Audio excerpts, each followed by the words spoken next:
All right, cerebrolysin injection. Woo. Supplies: 10 milliliter syringe. I'm going to do 10 milliliters because I'm crazy. Standard nursing practice says that you don't want to inject more than 5 milliliters into a single site, but there's a few papers online that say that it's okay to do more. And I'm a pretty big guy. I'm like 6'9" and 230 pounds. So, okay. Syringe. Thing of cerebrolysin.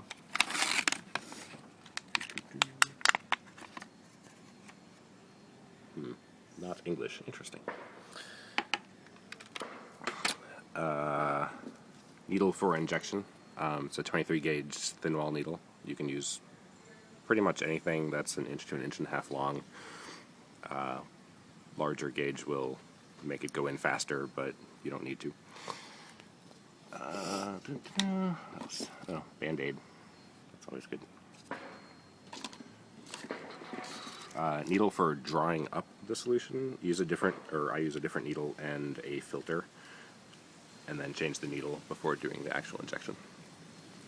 This is a 21 gauge, 1.5 inch. A 2-inch needle would be nice, but I haven't run across them. That's the filter. It's a 5 micron, non-pyrogenic, low protein binding, and sterile filter. That's good. You know, I Go for can't it. read any of this. Really? Like, the resolution on it isn't good. So Oh, it's not. Can you? Why is it? Oh. Yeah. Oh. I didn't know that was possible. I haven't filmed any of these. Okay. Draw up needle. I can't. That's good. Injection needle.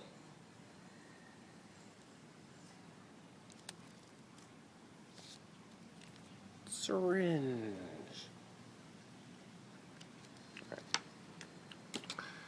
Oh, and alcohol wipes. Yay. Alright, so I'm going to try to do this from memory because it's been a week or two. Okay, first thing I'm going to do is find a spot. Vastus lateralis is sort of this muscle along here. I usually tense it and find a spot that looks like it's definitely in the muscle. About halfway down seems the best. I hit a vein once up here. Down here seems like there's more nerves. And if you hit a nerve, you'll get a little bit of pain, but it's not a huge deal. They say go in a circle from the middle outwards so that you're not rubbing stuff into it. Neat trick to remember where you did the alcohol wipe. This is going to be pointing right to where I want to be doing the injection.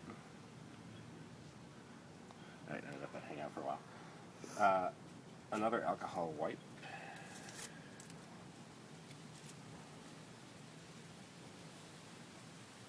I'm going to wipe down the top of the ampoule because when it breaks, glass sort of flies everywhere, including into the solution.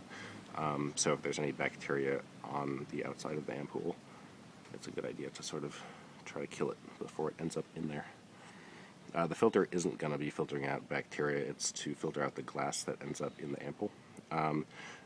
It has a little white dot on it, that's where the glass is scored, right underneath. And so you want to be sort of directly on that white dot when you pull backwards to break the ampoule. Put that aside. Down. Alright, I'm going to take the syringe out. This is all sterile, so be careful not to touch any of the important bits. I'm going to put a filter on it. This filter screws in to the syringe. Stick it out. And then get my longer, wider draw-up needle. And again, you don't want to be touching this or the tip of the filter. This is just a press fit, so you just screw it in. And then it's just the outside to pull the needle out. Make sure your syringe is actually all the way down at the bottom. And then stick it in the cerebro and draw it up. This needle is not quite long enough to reach the bottom of the 10 milliliter ampoule, so I'm going to have to do a little dance at the end of this.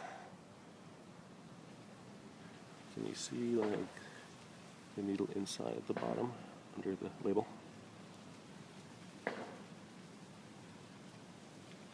Move it. Okay, yeah, you can just barely see the tip. Okay, so I don't want to be drawing up air, so as soon as I see that it's like roughly getting close, I'm going to go and do this. And then try to get up the rest of the fluid.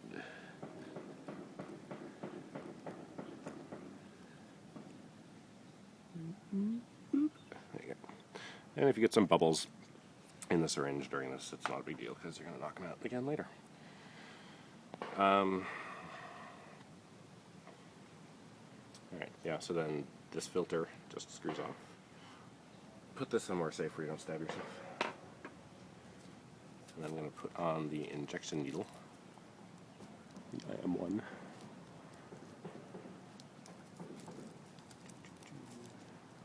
This will also just screw on to the syringe. And then just pull the cap off directly up. And now I'm going to want to do this nice little thing that you see in the movies where you flick the bubbles up. I got one stuck down here. Let me try to get up. Jeez, there we go. I created a nice little bit of foam at the top. I'll just assume that won't affect me. And just squeeze the air out. Yeah, totally.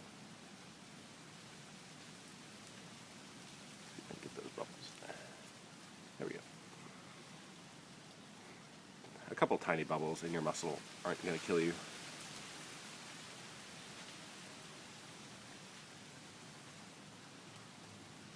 Alright. And yeah, press it until you get like a couple little drips at the top. Now for the injection. I do this super slowly because I'm a wimp. Can you go from the side maybe that'd be easier? I'm going to end up doing this. Apparently this is okay to do. They don't like doing it in a doctor's office because it'll take for freaking ever. But at home, who cares? I'm just pressing in super gently. I get a bit of resistance like going through the skin, and then once it pops through the skin it's a lot easier.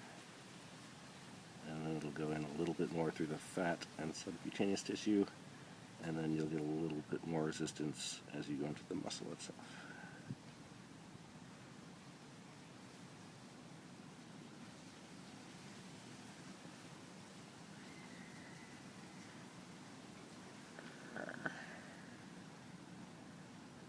I like thinking about what the needle's doing as it's going in. Slicing up cells. No, it's not slicing up cells? Yeah, probably. I mean, probably damaging a lot of cells. Yeah. Killing them off. Maybe going through a little blood vessel.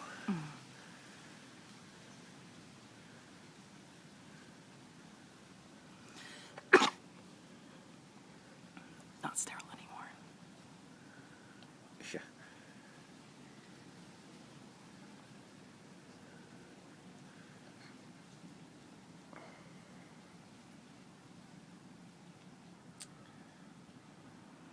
I will note that this isn't painful at all. I actually didn't even feel the initial pinprick, but it feels kind of strange. I think it's mostly mental. A little bit more. Oh my god, I keep pushing.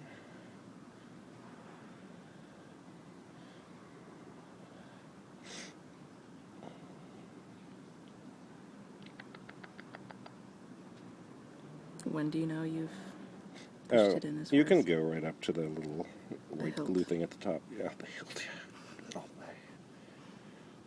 I mean, this would probably be fine. I'm definitely in muscle at this point. Sometimes I end up pulling back a little bit unintentionally when doing the injection.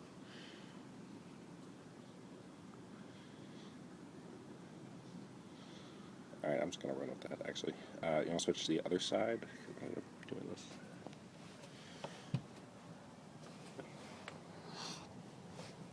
Alright, now I'm just going to pull back on the plunger with moderate force just to see if I'm in a vein. Looks good, no blood coming up. How far up do you even... It doesn't actually move Okay. unless there's blood, but you want to apply some pressure. Alright, now I'm just gently pressing the plunger down. Maybe you want to switch sides again so you can actually see the plunger action. I can see. You can see it? Okay. I can see the black at the bottom part of the plunger. Perfect. Just being super gentle. Have you timed yourself before? No. Like mils per minute? Maybe when I was first doing it, I think I was going for about 30 seconds to a minute for the full 10 milliliters. Okay. You can do this a lot faster, but I think slower. You probably damage Well, yeah, less damage. tissue less.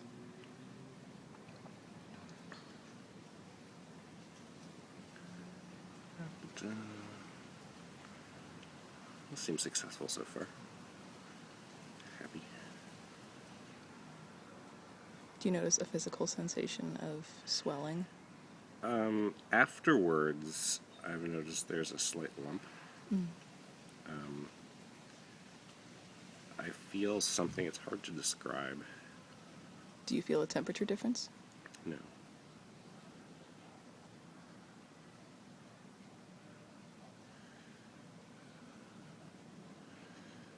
Alright, that's all of it.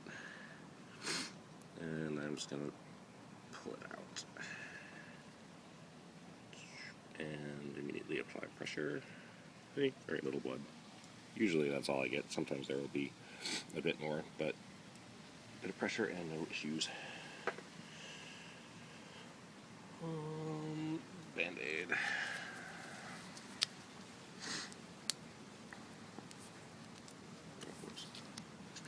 Helps if you open the right side of the Band-Aid.